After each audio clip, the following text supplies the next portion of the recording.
I think the best way to introduce our next guests, and there's going to be more than one, is to give you a story, and I'm going to mess the story up, but our first guest will straighten it out for us. It's about a boy who's got autism. It's about a mother and a father who have obviously had to struggle a lot with it. The boy effectively, because he can't communicate, wasn't given the opportunities that a child needs anyway, but never mind a child who's got special needs. But that didn't stop his parents working very, very hard to make it all work.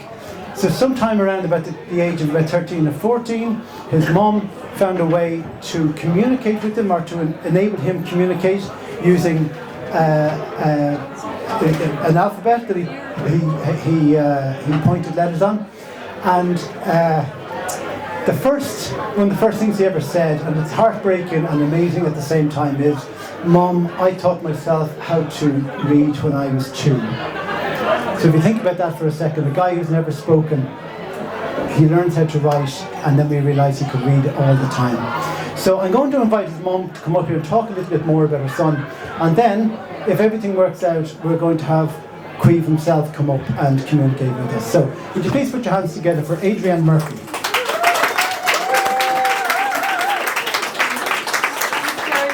Come around here. You're standing with the mic. Okay, welcome. Thank you. So, thanks. Thank you. So first of all, let's get the story straight. Did I mess it up, or did I get the guts of it right? No, you got the guts of it right. I think it was, he was a bit younger when I started with him. So, when we found out that Keeve was autistic, sort of, one of the things that gets said, that tends to get said, it still is said to parents, especially of children who are finding speech very difficult, as Keeve always did, is that, there's a receptive language as well as an expressive language problem. In other words, they essentially don't understand. So myself and Keeve's dad, Dara, who's here, we were told, certainly by the age of 5, when Keeve's speech wasn't developing, that he really couldn't understand what's being said around him. And we even went through the terrible pain of being told by psychologists that we should actually reduce our own speech around him to very, very basic speech. Which you can imagine how isolating that is for a child, to listen to professionals speaking like that right over his head, telling his parents. Meanwhile, when he did break into full communication on the letterboard, he was able to tell us that he had taught himself to read at the age of 2, because like many autistic people, he's hyperlexic, which means, very precocious reading ability, self-taught to read. So, we just persevered. We really thought, we didn't buy it, We were told by everybody, all the professionals, teachers, therapists, that he couldn't understand. He had a serious intellectual disability as well as being autistic. And we didn't buy it, and we kept pushing and looking and not believing what we were being told. And eventually, when Keeve was 10, I went online and I found a video of a boy who was about Keeve's age or a bit older, and he was clearly communicating. He was actually having a lesson, an American boy, a New York boy. He was having a lesson with his rabbi about, basically having a lesson with his rabbi, and he was answering questions on a board like this. So that's when I got in touch with his mother in New York, and I said, "What the hell are you doing with your child? Because I need what you're doing," basically. She then told me about this method. We use a different method now. The method that we originally used is called RPM. And I went to England, and I found an RPM kind of Facebook group. So RPM stands for? It's called Rapid Prompting Method. Because when you get them started, it's like anybody, when you're learning a new skill, like if you're learning to play the piano or the guitar, you're being heavily prompted by your teacher. This finger goes under here, now move it, go on to the next one, now push it down. So it basically, we're talking about the same thing. It's a motor planning problem. So what we realized is that Keeve, and in fact all non-speaking autistic people, they don't have an input problem, it's an output problem. That's the fundamental issue. So information is going into the brain as it would with other kids. Yeah. But There's no way to, because there's dyspraxia is present, which is a brain-body disconnect, which results in extreme discoordination. You know, the brain cannot connect to the body. In fact, Keeve is the best way. Keeve wrote this when Keeve was only 13 and he had reached open communication, which did take us 18 months to achieve of daily practice. He worked incredibly hard, as I did, twice a day for 18 months. And then we got to open communication. But what he wrote... So just before you do it, let's just explain to people. So this is, you would sit here with this alphabet chart. He would press, he would point to a particular letter. Yes. You'd write it down.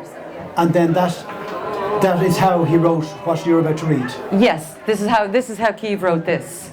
But we did start off the first, year we had the alphabet spread across 3 letterboards. So it was a much bigger field for him to reach. It's much like if you're learning to play darts. You know, you're never going to hit bullseye when you start. So you have a much bigger bullseye. So we had the alphabet spread across 3 boards. And when I first started, I was only using academic questions because, of course, like he hadn't developed accuracy yet. He had to develop the coordination to be able to become accurate. So I started off with academic work. I would have like A to I, the first letterboard, and we'd have an academic lesson. And I'd start off with a known question that was interesting for him, given that he was 11 and he had been kept at baby level. He hadn't been brought on past toddler level because everybody thought he couldn't understand. Meanwhile, when he did get into open communication, I was absolutely stunned by his vocabulary because he's highly linguistic, as nearly all people like him are. So let me hold this then, you can read that. Yeah, I'll read that. So again, and this took 18 months to get to the point where he was absolutely, definitely, accurately pointing at what letter he wanted. So he could then express himself with open communication rather than answering academic questions, which I knew he knew the answers to. So just could tell you, so when I understood that he understood everything, I would teach, a lesson, and I'd use exciting, interesting words that he was well able for instead of baby language, which he was still being taught in school. And I would guide him. So I would say, we're talking about, neurology. Today we're discussing neurology. And I would see him starting to spell, and I would guide him right through the word neurology. Up, up, up, over one, down at the corner, keep going, keep going. This is how you develop brain-body connection. It's muscle memory. Anybody who's learned how to play an instrument will know you have to be heavily prompted and guided. And as you go, you become more and more accurate. And it's the same problem. So really, the prevailing ideas about non-speaking people, non-speaking autistic people are completely wrong. The prevailing idea is still that they have an intellectual disability, they don't understand, and we are at the cutting edge. There's about 40 people in Ireland who are at Keeve's level of open communication, non-speaking people. So we're at the cutting edge, and we are paradigm shifters. Keeve is a paradigm shifter. Anna, his communication partner here, who's going to come up with him shortly, is a paradigm shifter. She's like the first spell to communicate practitioner in Ireland. Anyway, I'm going to read what Keeve wrote. And this just nails it. This is the problem, right? It's not an input problem, it's an output problem. It's too difficult to write with a pencil. Talking is impossible. My body doesn't do what my brain asks it to do. My body does things I don't want it to do. So if you actually just think for a moment what that would feel like, it's an extremely difficult condition to have. And hats off to Keeve and all the non-speakers for having the patience with the rest of us trying to catch up with them. That's what I would say. Just at this stage, I'm just trying to figure out how you feel at this stage, right? Mm-hmm. So you've been told he's not able for this. He's never been able to communicate, period. You know that. But yes. He's also been told that there's no point even wasting your time with him. You've been told that by very, very top people. Top people, yeah. And then suddenly he's writing this stuff for you. How does that make you feel? Oh, it was just a revelation to us. You can imagine the way I felt that Keeve had been living in solitary confinement with us for 12 or 13 years. And we had no way of accessing his thoughts. And for him to, not only that, for him to be around people who really don't appreciate that he thinks. that not speaking is not the same as not thinking. So it was amazing because he was able to start telling us that he loved us. He was able to start communicating with his brothers and sister. He was able to express himself. I mean, all the things that we take for granted with communication. Able to reveal his personality. All so critical. And then also, I mean, it was monumental for us as a family for him to be able to communicate with us, as you can imagine. And also just then the pleasure, I mean, I myself am a writer and a linguistic person, and the pleasure and joy for me to realise just how linguistic Keeve actually is, having been told that he doesn't even understand basic language. Speak to him like a 2-year-old. There's 25-year-olds, there's 40-year-olds who are spoken to like 2-year-olds still. So for me to hear, my joy to realise that he's extremely poetic. And I have the first poem he ever wrote here at the age of 14. If you would like me to read it. Absolutely. Because it is a beautiful poem, and it's called Stone Babies. And Keeve developed a really interesting metaphor for non-speaking autistic people. He called them stone. He calls himself a stone person. He was a stone baby, a stone child. Now he's a stone man. He's 20.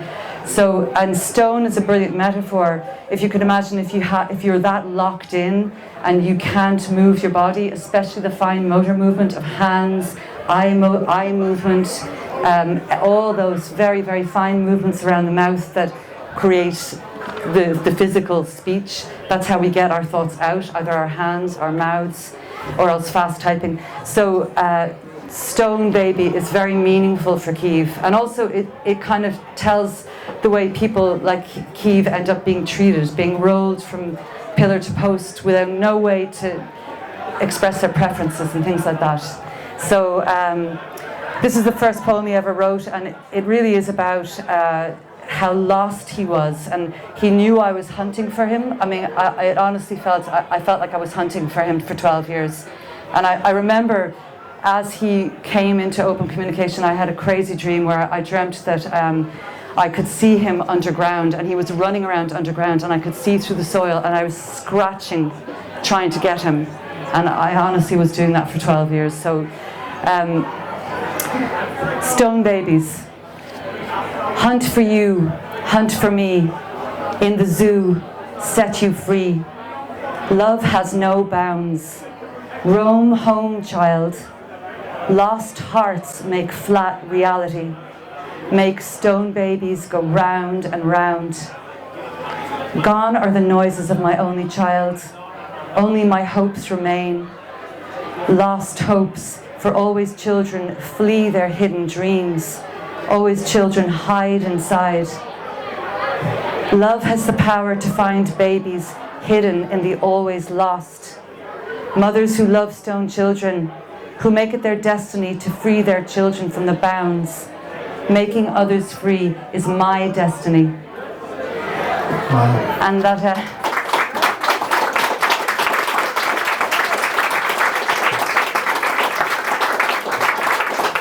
it's a beautiful poem. He's written many other poems since, and he has won an award for his poetry. And the last two lines there, making others free is my destiny, Keeve is absolutely dedicated. As soon as he started communicating, he started saying to me, what about the other children in my class? Will you tell the teacher that they need to do this with the other children in my class? As that was one of the first things he said. And he is an amazing advocate for non-speaking people. He has a blog on the autism website, As I Am. I think he's one of the first non-speaking bloggers in Ireland. And any chance he can get, he's here tonight to advocate on behalf of people like him. And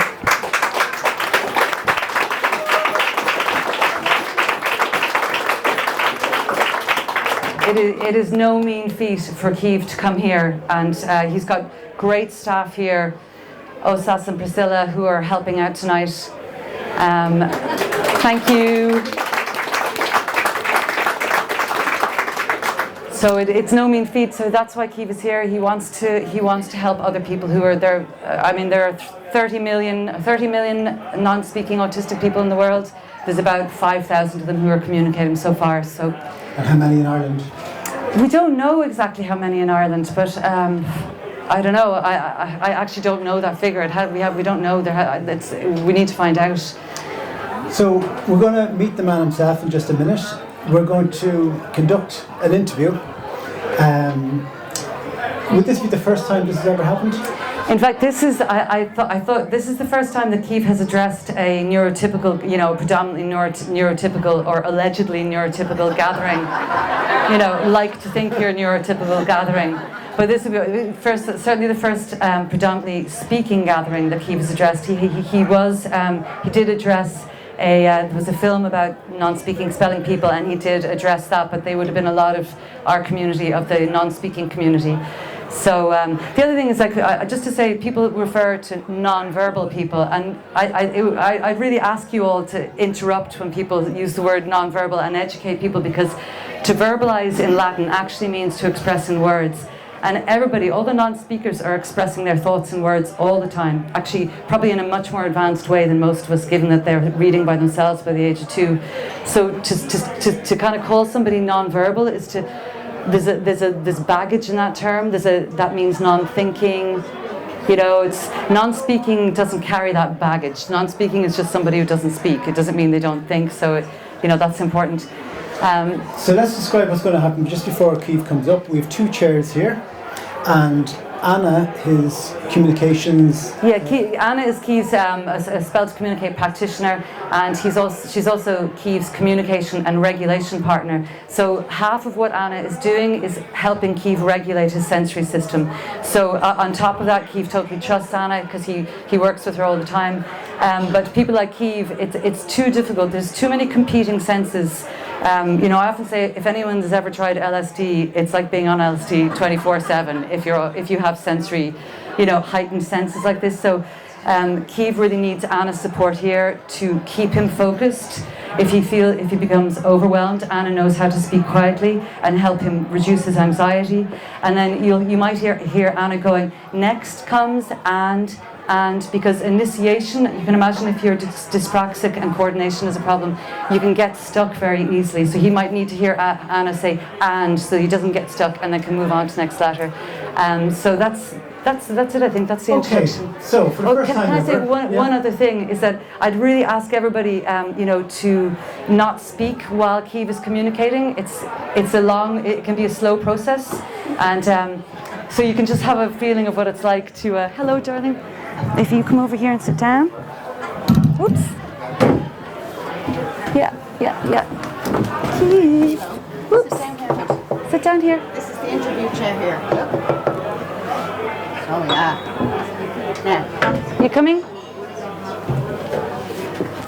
Keeve, sit down here, sweetie. Now, let's go. You got it? You gonna come down here? Great.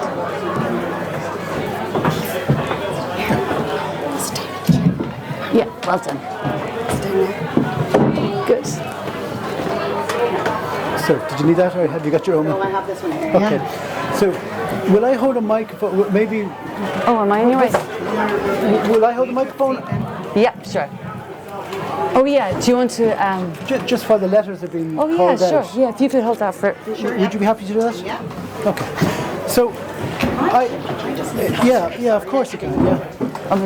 Oh yeah. So, I hope what I have is a very simple question, and I remember Keeve as a young lad just around the corner from here when we had our street picnics. This is very much his community, and my question for Keeve is, you're back here in your community amongst the people who remember you as a kid, and I suppose I just want to ask you, how does it feel?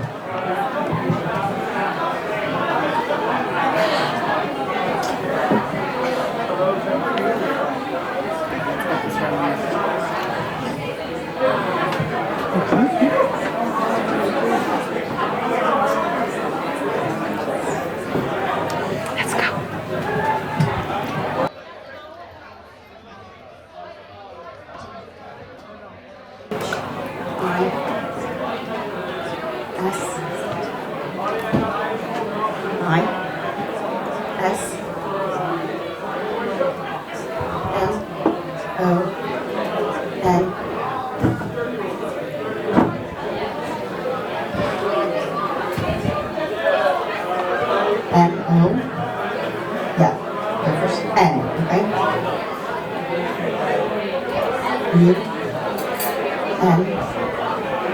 N, finish off, T, A, L. This is monumental. Wow. Yeah. Maybe I'll just ask a supplementary question. Why? Like that.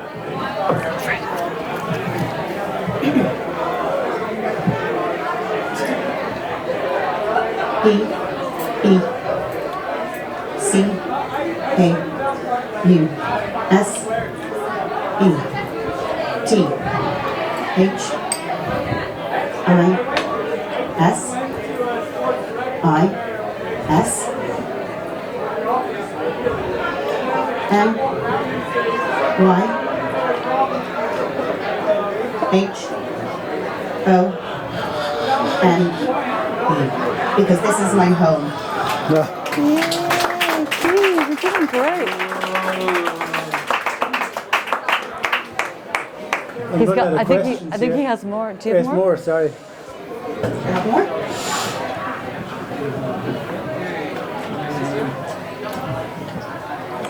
I, A, N, S, O,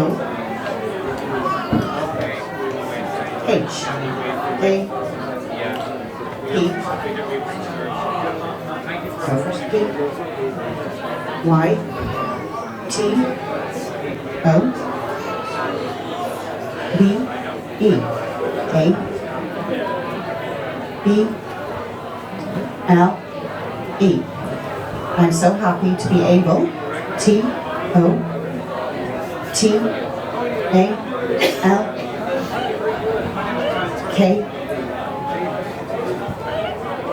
T, O, Y, O, U, A, L, L, to talk to you all. Well done. I'll ask you one more question, Keeve, if I may, and I just wonder if you'd like to tell us what you think of your mum's efforts to help you to communicate. Could you put that down for a second? I can, yeah. The pizza's really distracting. It's distracting. No. I think faced with Not my yet. questions are a slice of pizza. I know which I check. Yeah, there's a sensory, there's a distraction. Right. Will we go for one more question? Yeah, whatever. Yeah. I'd just like to know what you think of your mum's work to help you. That's a good one, huh? Okay. S, H, E, I, S, M, Y, S, A, V, O, U, R. She is my savior.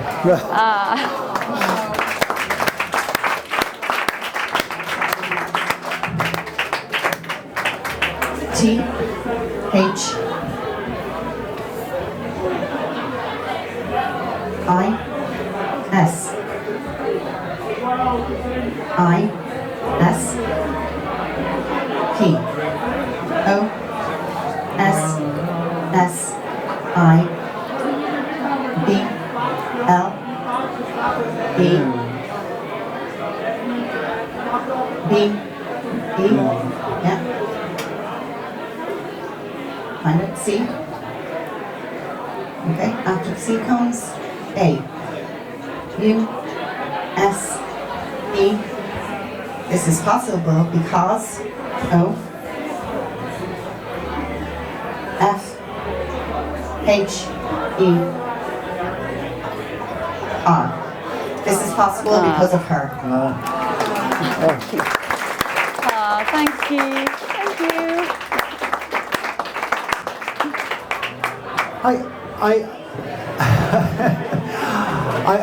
This really is a wonderful moment. None of us, I'm quite sure, none of us have ever witnessed this before.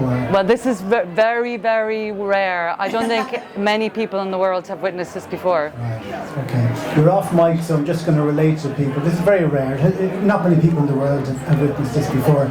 I'm tempted to say Adrienne, if you wanted to come back up, maybe we could ask you one last question. Maybe somebody from the audience might have a question for you. Yes. If you want to grab the mic and maybe come back, or maybe I'll bring the mic over to you. Would that be best? Yeah, that would be better, I think. That would be good if that's all right. Take the mic. Oh, sorry, yeah. Oh, okay. And yeah, sure. And Keeve, do you want to take another seat? Do you want to stay here? I just want to find out what Keeve wants to do. If Keeve wants to stay here, or if he wants to go back and sit down, or would you like Keeve to stay? Is that? Well, I'm quite afraid. We'll finish up this interview in a few minutes anyway. Yeah. So I just wasn't sure if we should keep talking to Keeve, which is very welcome. Yeah. Or we could throw the floor open to her. Actually, you know what? We could do a bit of both. Is there anybody in the audience who'd like to ask a question of Keeve? Keeve, do you want to sit down? But you have to sit down if you're going to stay here. Forget about the pizza. Anybody pizza going here in the front, Sarah? I'll repeat the question. Oh, yeah. Keeps sensory processing. Does he mind the sound of clapping? Do you mind the sound of clapping? Keeve's Sorry. sensory processing is the sound of clapping a problem? Yeah.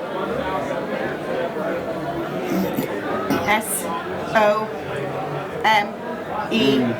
BUTNOTTONIGH.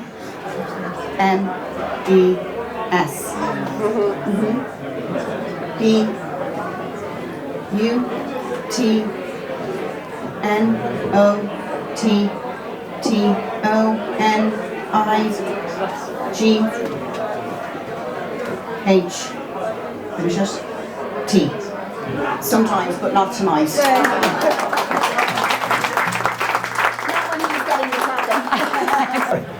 Dara Connolly, Keeve's dad, is here at the back as well. There. You know? Hi there. One last question for Keeve. Anybody? Who's his favourite author?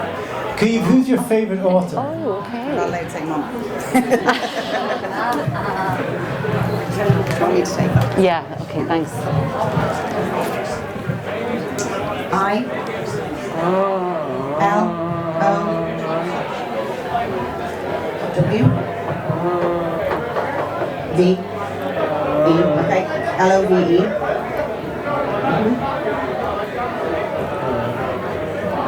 S H A K E S P E A R E. I love Shakespeare. Wow.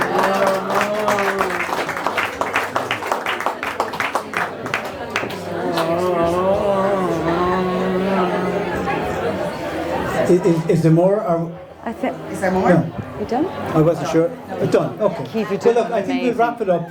I have to say, we didn't know how this is going to work out tonight, if it would work at all. It's gone far better than we expected. It takes a lot to get someone like Keeve here.